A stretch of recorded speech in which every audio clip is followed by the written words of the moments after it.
Bogus लोककला प्रमाणपत्र काढून अनेक विद्यार्थी-विद्यार्थिनी यांची फसवणूक करून शैक्षणिक व आर्थिक नुकसान तसेच एलिमेंटरी इंटरमिजिएट परीक्षेत गैरकारभाराला जबाबदार असणाऱ्या मिरज हायस्कूलच्या मुख्याध्यापकावर कारवाई करण्याबाबत सांगली, मिरज आणि कुपवाड शहर महानगरपालिकेच्या मिरज शहरातील नावलौकिकात असलेल्या आणि ऐतिहासिक परंपरा असलेल्या मिरज हायस्कूल मिरज या शाळेमध्ये 354 मुलांना अधिकृत नोंदणी न करता प्रश्नपत्रिकेची मूळ प्रत न देता झेरॉक्स देऊन मुलांना एलिमेंटरी व इंटरमिजिएट कला परीक्षेस बसवले। तसेच या परीक्षेची फी फक्त 60 रुपये असताना प्रत्येक परीक्षार्थीकडून 300 रुपये घेतले। मात्र सदरची फी संबंधित कार्यालयामध्ये भरली नाही। सदर परीक्षेत बसवून उत्तीर्ण होणाऱ्या विद्यार्थ्यांस 10वीच्या परीक्षेमध्ये अधिकचे असे 7 गुण दिले जातात। त्यामुळे पुढील शिक्षणासाठी प्रवेश घेणे विद्यार्थ्यांना सोपे जाते। मात्र मिरज हायस्कूलमध्ये संबंधित हायस्कूलच्या मुख्याध्यापकांनी सर्व प्रकार बनावट केल्यामुळे विद्यार्थ्यांचे कधीही न भरून निघणारे असे शैक्षणिक आणि आर्थिक नुकसान झालेले आहे। परीक्षा घेणाऱ्या संस्थेची चौकशी केली असता वरील विभागातील विद्यार्थी कला परीक्षेत बसलेच नसल्याचे सांगितले जाते। या संदर्भात मिरज जुबली कन्या महाविद्यालय शाळेच्या अनेक विद्यार्थिनी आहेत, तसेच अन्य भरपूर शाळेतील विद्यार्थी-विद्यार्थिनी आहेत।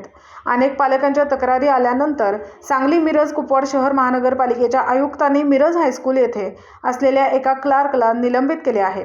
परंतु या सर्व गोष्टीची जबाबदारी आणि कारणीभूत असलेल्या मुख्याध्यापकावर कोणतीही कारवाई करण्यात आली नाही। राजकीय दबावापोटी यांच्यावर कारवाई केलेली नाही।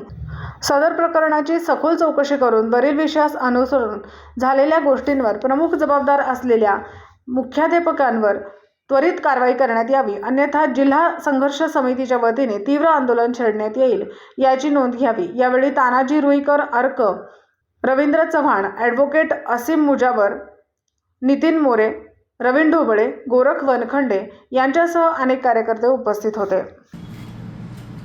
मिरजेतील नावलौकिक असलेल्या मिरज हायस्कूल या शाळेला एक मोठा इतिहास आहे। या शाळेच्या इतिहासाला काळीमा फासण्याचा प्रकार या शाळेच्या मुख्याध्यापकांनी तिथल्या क्लार्कनी केलेला आहे। वस्तुस्थिती अशी आहे की कला शिक्षणाची परीक्षेसाठी 60 रुपये फी असताना विद्यार्थ्यांच्याकडून 300 रुपये उकळले गेलेले आहेत आणि पैसे उकळून सुद्धा त्या विद्यार्थ्यांना त्या प्रश्नपत्रिकेचे झेरॉक्स देऊन त्याच्यावर प्रश्न सोडवून घेतलेले आहेत। त्यामुळे त्या विद्यार्थ्यांना त्याचे 7 मार्क मिळणार नाही आहेत। येणाऱ्या काळामध्ये पास झाल्यानंतर त्या विद्यार्थ्यांना सायन्स, इंजिनिअरिंग आणि मेडिकलला जात असताना त्या मार्काचा उपयोग होणार नाही। त्यामुळे योग्य त्या ठिकाणी त्यांची परीक्षा किंवा त्यांचा प्रवेश मिळणार नाही आहे। त्यामुळे त्या विद्यार्थ्यांचं आर्थिक आणि शैक्षणिक नुकसान या आर्थिक लाभापोटी या शाळेच्या व्यवस्थापक, मुख्याध्यापक आणि त्या क्लार्कनी केलेले आहे। फक्त क्लार्कवर कारवाई करून न थांबता या सर्व गोष्टीची जबाबदारी हे मुख्याध्यापकावर आहे आणि मुख्याध्यापकावर पण कारवाई झाली पाहिजे अशी आम्ही मागणी आज जिल्हा संघर्ष समितीच्या वतीने केलेली आहे। योग्य दिशेने जर मागणी नाही झाली तर जिल्हा संघर्ष समितीच्या वतीनं तीव्र आंदोलन करणार।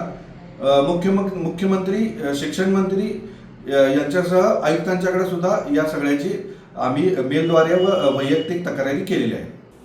दिवसभरातील घडामोडींचा आढावा घेण्यासाठी पाहत रहा N24 मराठी न्यूज चॅनल।